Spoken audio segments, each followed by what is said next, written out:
प्यारे बच्चों, आज हम लोग जीव विज्ञान में जनन या प्रजनन जो कि पहली इकाई है और इसके अंतर्गत जंतुओं और पौधों में जनन के बारे में अध्ययन करेंगे। सबसे पहले हम लोग करते हैं जंतुओं में अध्ययन। और जंतुओं में अध्ययन के लिए सबसे पहले समझें जनन या प्रजनन। जनन या प्रजनन जिसे कहते हैं रिप्रोडक्शन। जनन मीन्स होता है संतान उत्पत्ति करना, अपने समान संतान उत्पत्ति करना। प्रत्येक व्यक्ति, प्रत्येक जीव अपनी वंश और परंपरा को आगे बढ़ाने के लिए जनन या प्रजनन करता है। तो अपनी वंश और परंपरा को आगे बढ़ाने की क्रिया को जनन या प्रजनन कहते हैं।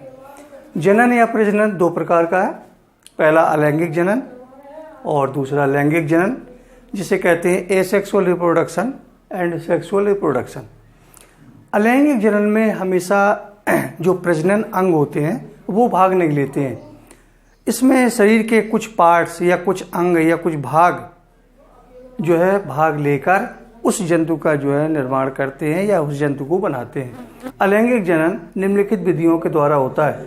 नंबर 1 द्विविभाजन, नंबर 2 बहुखंडन, नंबर 3 विखंडन, नंबर 4 मुकुलन, नंबर 5 पुनरुद्भवन। द्विविभाजन जैसा कि नाम है, अमीबा और यदि पैरामीशियम इसके एग्जाम्पल हैं, इसके उदाहरण हैं। इसमें देखा जाए तो अमीबा और पैरामीशियम के शरीर का न्यूक्लियस दो भागों में बढ़ जाता है और दोनों भाग टूटकर जो है नए अमीबा और पैरामीशियम को जन्म देते हैं, जिसे कहते हैं द्विविभाजन। बहुखंडन जैसा कि नाम है, बहुखंडन मीन्स कई टुकड़ों में टूट जाना और प्रत्येक टुकड़ा नए जंतु को जन्म देता है। इसी प्रकार से एक हाइड्रा है, हाइड्रा में बडिंग या जिसको कहते हैं मुकुलन। मुकुलन के द्वारा एक कलिका निकल आती है, वो कलिका शरीर से बाहर निकल कर अलग हो जाती है और नए पौधे को जो है या जंतु को जन्म देती है। तो जितने भी ये अलैंगिक जनन की प्रोसेस होती है, ये सूक्ष्म जीवों में या लोअर प्लांट्स में जो है ये प्रोसेस सभी पाई जाती है।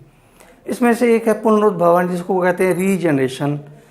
पुनरुद्भवन जैसा कि नाम है कि यदि किसी जंतु के न्यूक्लियस के कई टुकड़े कर दिए जाएं या उस जंतु के कई टुकड़े कर दिए जाएं, प्रत्येक टुकड़े में न्यूक्लियस या केंद्रक का अंश होना उपस्थित होता है जरूर।